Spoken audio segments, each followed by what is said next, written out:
Her hands were demurely set on her lap, and if her ornate robes caused her any discomfort, she was a master of hiding it.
Good afternoon, my name is Camden and welcome back to my channel.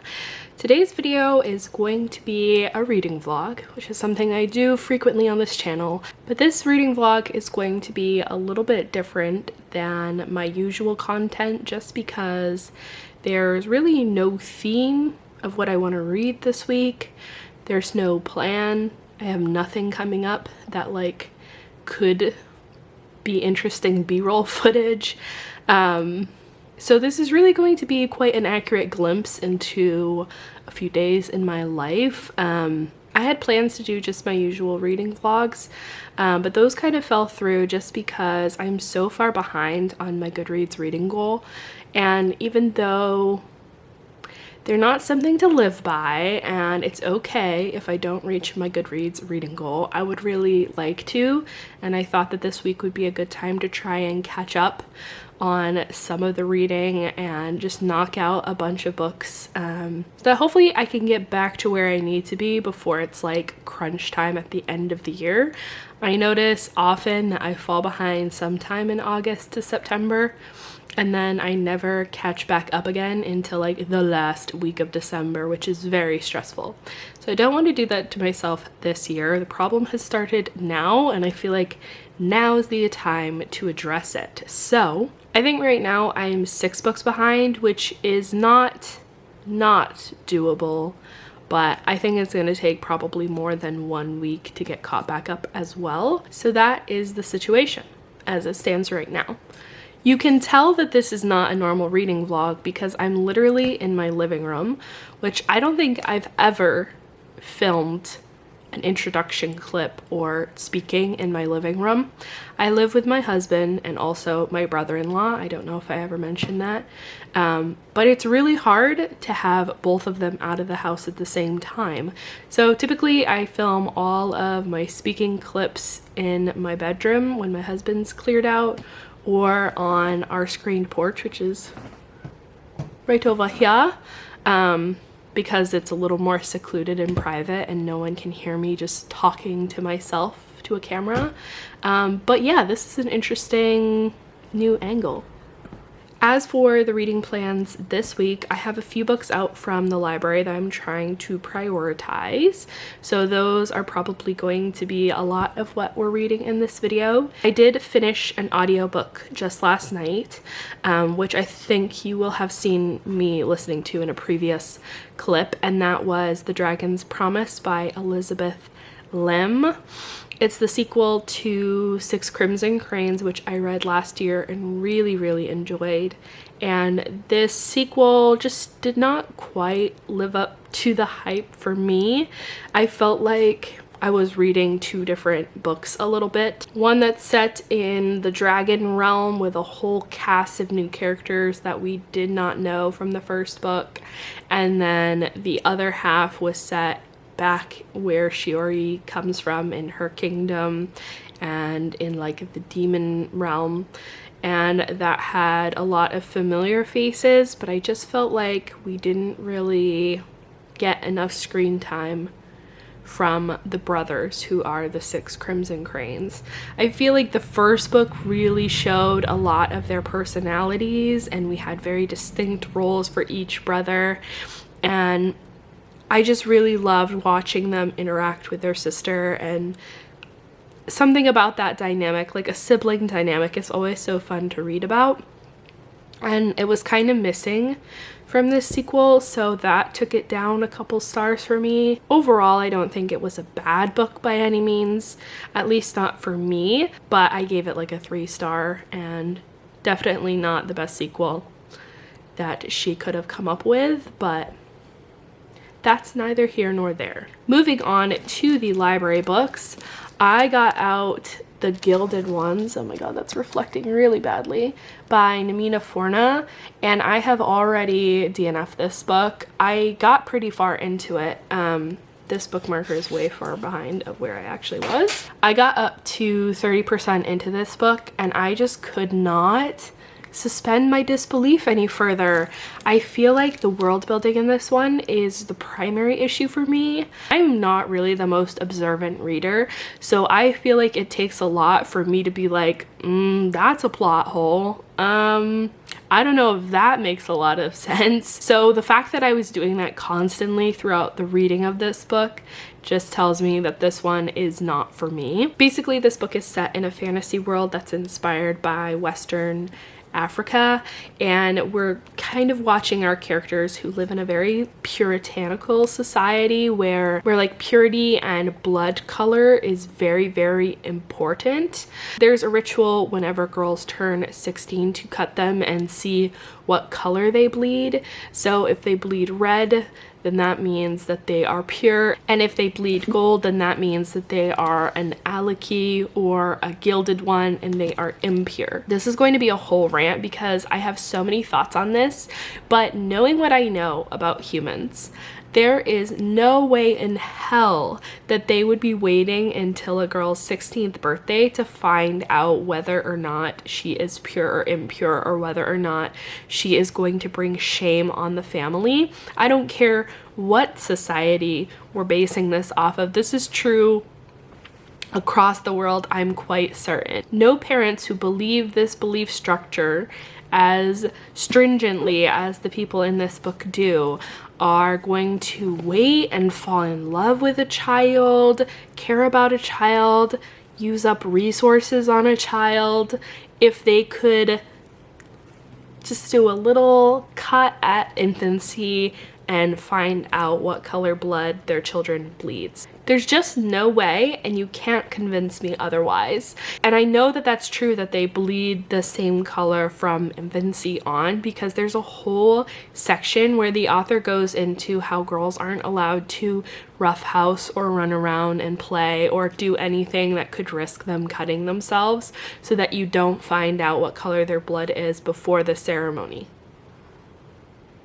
That makes no sense to me at all. So that to me was just like a raging plot hole that I could not get past. Regardless, I won't be finishing this book. I'm DNFing it at 30%.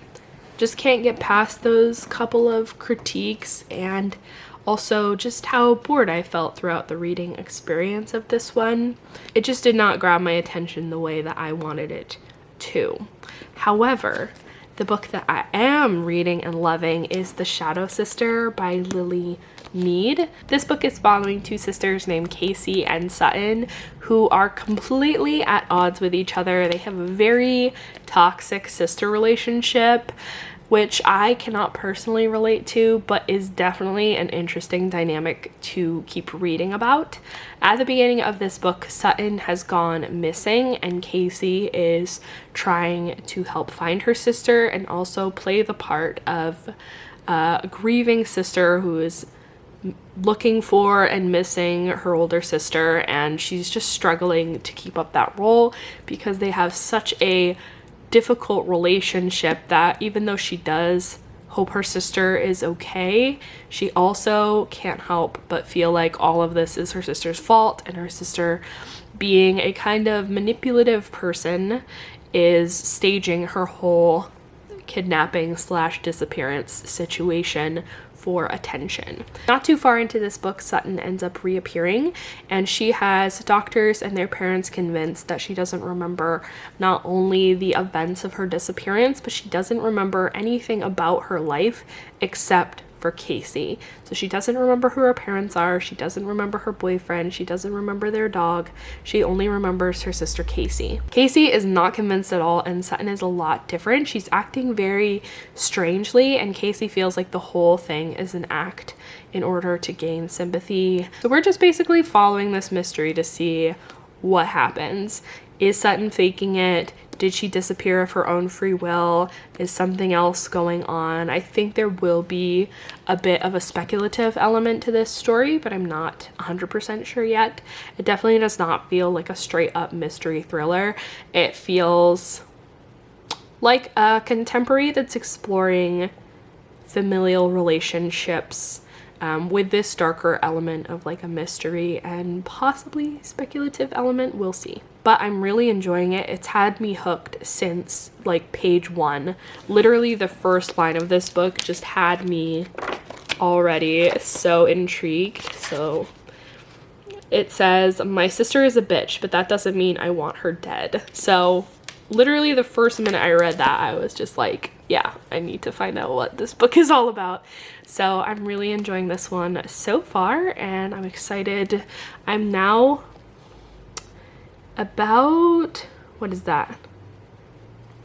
40%, 35% into this book. So about 150 to 200 more pages and I'll be done. So I think that I can bust this one out over the weekend. Sorry, if you see this, this is like literally a picture of my sister and her husband at their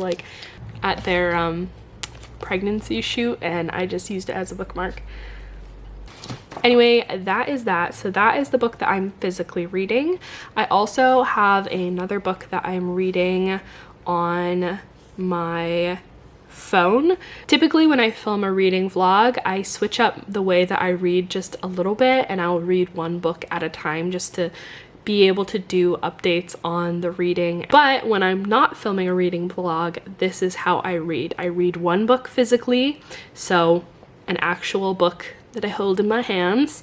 I listen to one book on audiobook, and then I have one book going that's either on my phone or on my Kindle as like an ebook, because there's definitely a lot of opportunities where I read at night after I've turned off the lights and I'm just reading in bed, or I read in the morning while the blackout curtains are still up, so I can't really see the pages if I wanted to read a physical book. I always have at least 3 books going at any given time. So the book that I'm reading on my phone right now is So This Is Ever After by F.T. Lukens. There it is. I'm about 30% into this one, and I am really enjoying it so far. Again, I'm really loving everything that I am reading currently. This one is set in like a fantasy world, and we're following a chosen one character who just completed like a year-long quest and defeated the evil overlord, and he fulfilled the prophecy, and now he's like stuck in like cleanup mode where he has to undo all of the evil that this guy created in the kingdom, and he's like trying to figure out how to rule. Unfortunately, he like got thrust into being the new king and undoing all these like magical curses and all this type of stuff. So he's like completely stuck in this role trying to figure out how to be a leader, and his whole like questing party is now his chamber of advisors. It's really fun, and it's a really different take on like the chosen one trope, which for some reason keeps popping up in all of these books that I'm interested in reading. This is like the third or fourth book that I've read with like a chosen one trope that went awry somehow. This book basically picks up right as they are finishing the quest, killing the overlord, and as they're transitioning kind of into the new roles. So it's very interesting. It's very fun. The way it's written is in a very humorous kind of writing style, and it's also a little bit queer, which is always fun. The main character has a crush on his best friend, and I think that's adorable. So I can't wait to finish this one as well. The only thing that I'm really lacking right now is an audiobook to listen to, so maybe that is something we can do today, is like pick out what I want to listen to this week. I typically do most of my audiobook listening when I'm like doing chores or if I go exercise or something like that, so it's not pressing that I pick that out right away, but I definitely want to pick that out maybe by the end of the day. I'll browse around and see what I want to read, and then I'll get back to you on what I decide to go with. But yeah, I think I've talked your ear off long enough about all my books, so I'm going to go make myself a little breakfast / lunch. It is my first meal of the day, but it's definitely the afternoon right now. So I'm gonna go make that, and then we can start reading. I think I'm gonna keep going with this book for the time being.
Hello, I'm back. Please ignore everything that's going on in the background because my bed is not made, so I just threw this blanket over to try and hide that a little bit. My husband and I are about to go for a walk. We're gonna go check out the Cedar Swamp Trail in Manchester. It's pretty close to where we live, and I've known about it for quite a while, but I've never actually gone and walked there before. There are other trails that we typically go to instead, but I wanted to go check it out because we've been going on some walks lately and kind of tired of the scenery that we typically see on those walks, so thought it'd be fun to do something a little bit different. But in the interest of that, I did end up going ahead and picking out a new audiobook to listen to on Scribd. Ali isn't sure if he's going to walk with me the whole time or if he's going to do some running sprints while we're there, so I figured I should pick out an audiobook and bring my headphones just in case he ends up running ahead of me. So I looked through Scribd to see what I was really in the mood for, and I ended up picking out With the Fire on High by Elizabeth Acevedo. I've wanted to read this one for quite a number of years, and I also really love Elizabeth Acevedo's writing and also her audiobook narration.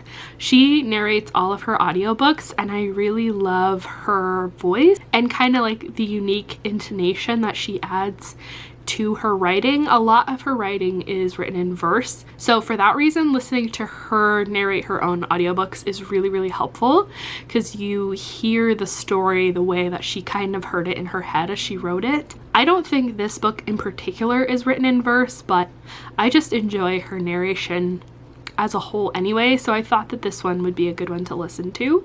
And I've been meaning to read it for a while and have never found the time, so I'm excited to check it out and see what I think. But yeah, that is what we're going to be doing. I'm going to bring you guys along, but I don't know how much I'll really film during the walk. We'll see. But anyway, that's the update.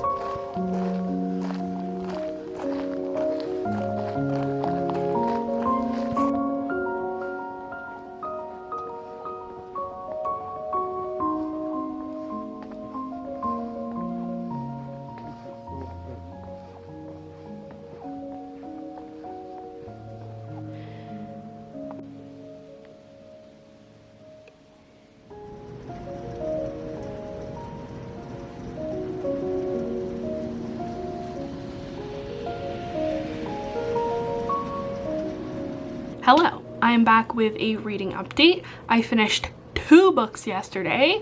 I'm very excited to talk to you about both of them. First book is the one I was reading physically, and that is The Shadow Sister by Lily Mead. This book was so good from beginning to end. I don't think that this would be everybody's cup of tea, but it was certainly mine. We're following a relationship dynamic between the 2 sisters.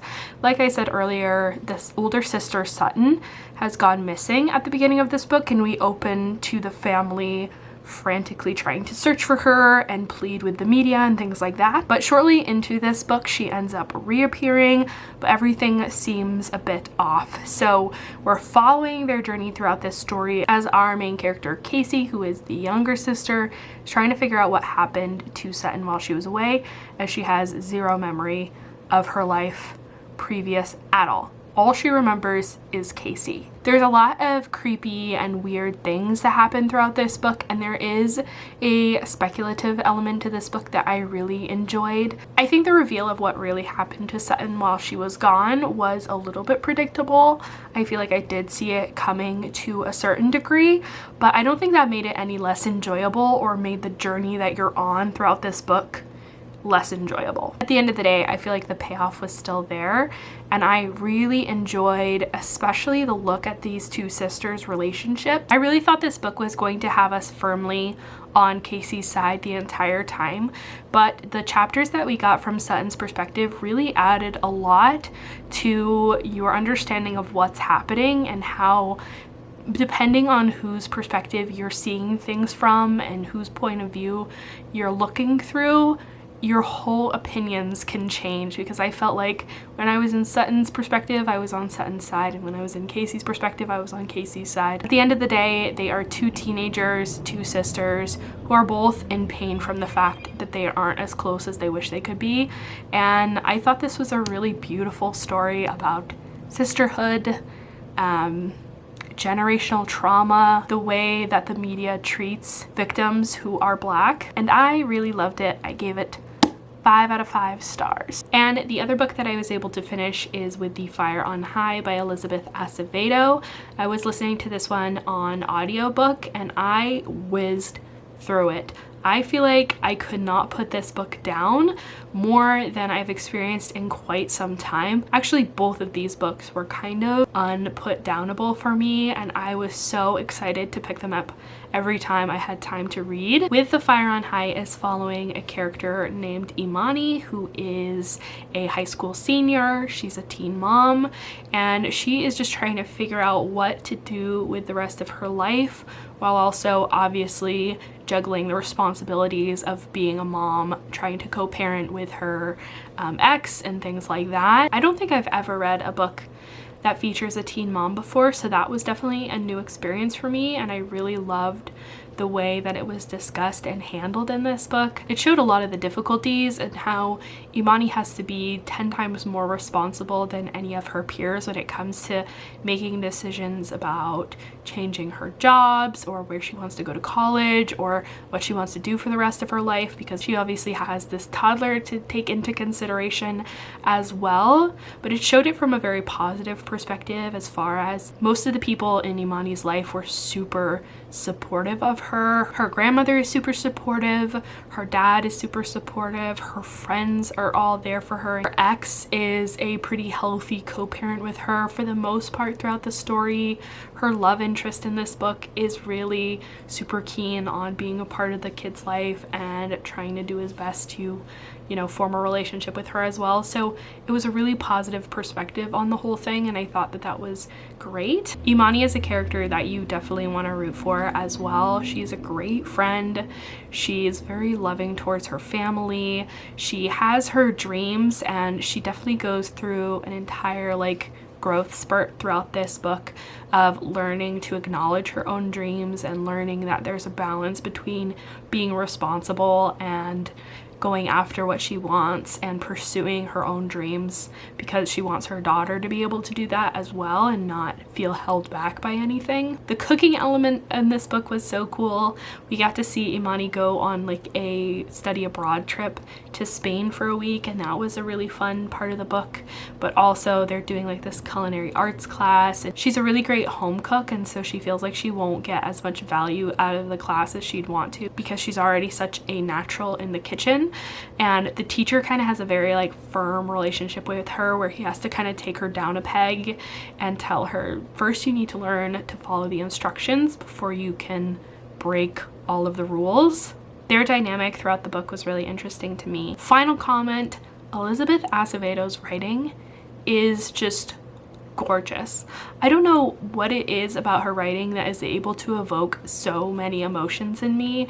I feel like I went through the whole spectrum of emotions throughout the reading of this book. Like, there were parts where I was like choked up, almost cried because of something that she said in such a beautiful way. So if you need any author recommendations, definitely go check out all of her books. Anyway, I am now down from being 5 books behind to only 3 books behind. So we are really cruising along here.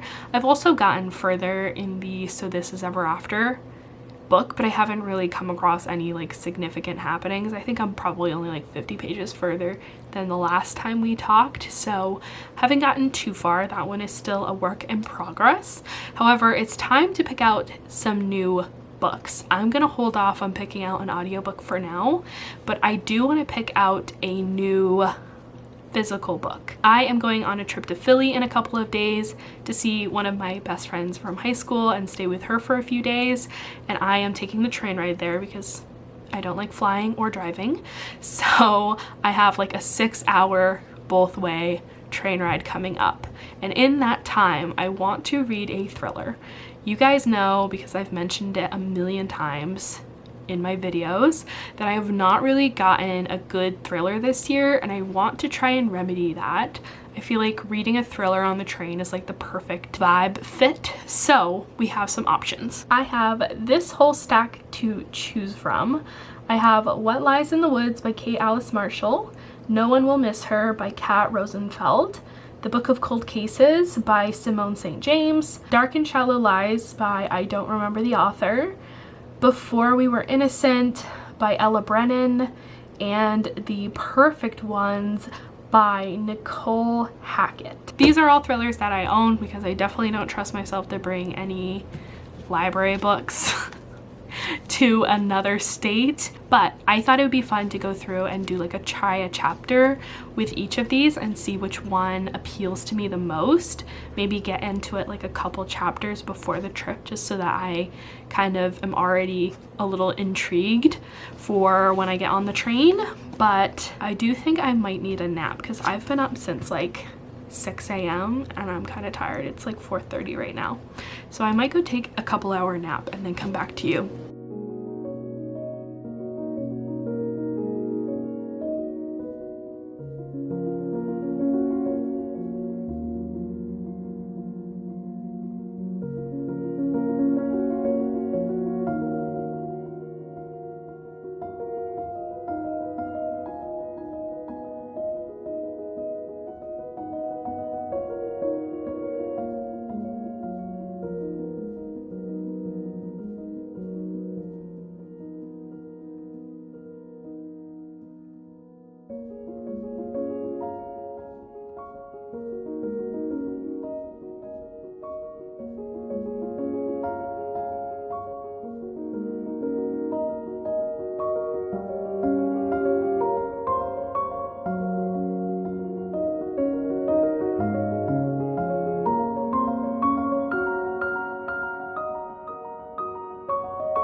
Okay, so the first chapter of this one, we're following a character named Shay.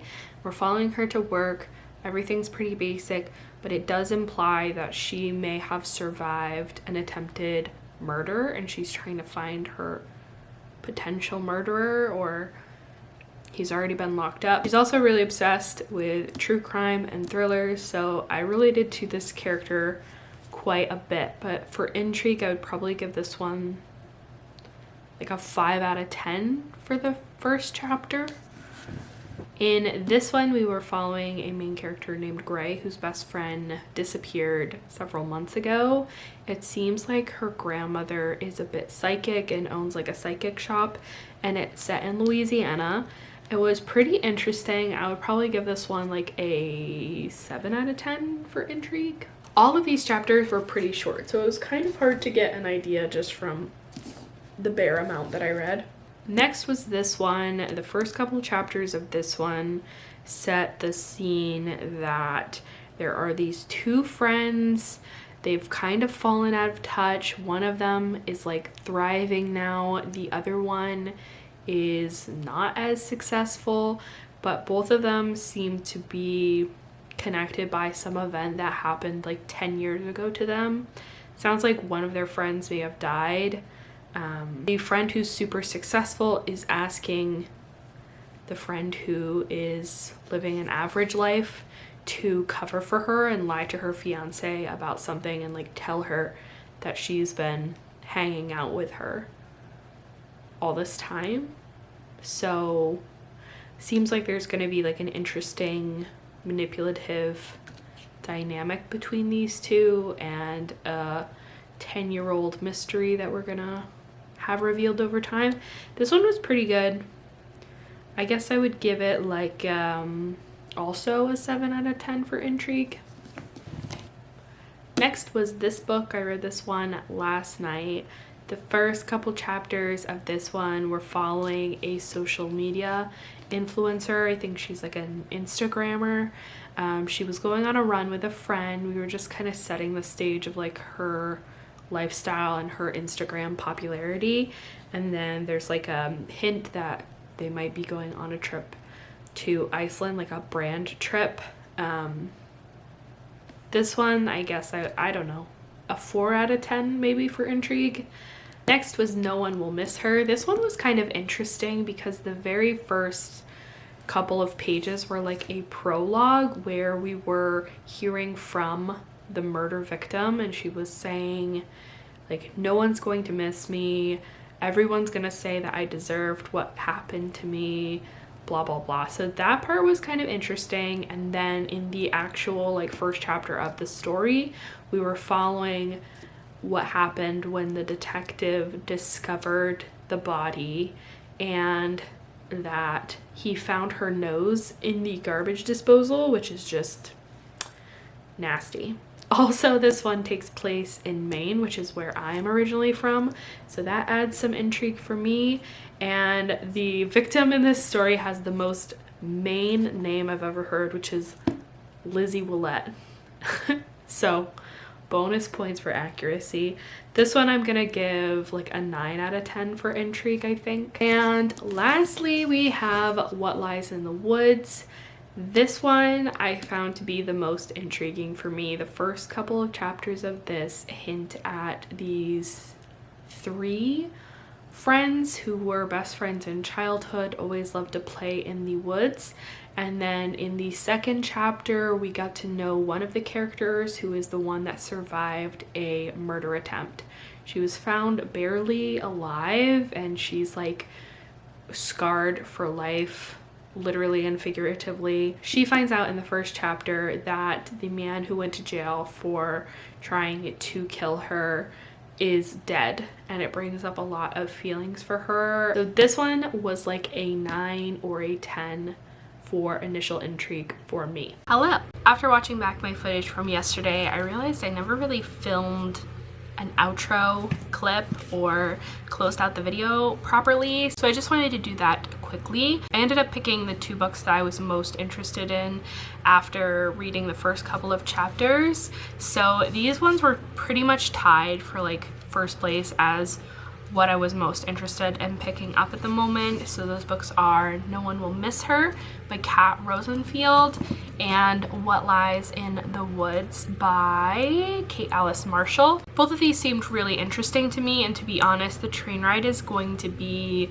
a total of 12 hours long between going to Philly and coming back from Philly. So in all honesty, I may end up being able to finish both of them. Either way, it's good to have options. So I'll be bringing both of these on the train ride with me. Beyond that, I was 6 books behind at the beginning of this video. Now I'm only 3 books behind. So this was quite a successful reading week for me. Thank you guys so much for watching this video, and especially if you made it all the way to the end, I really appreciate you.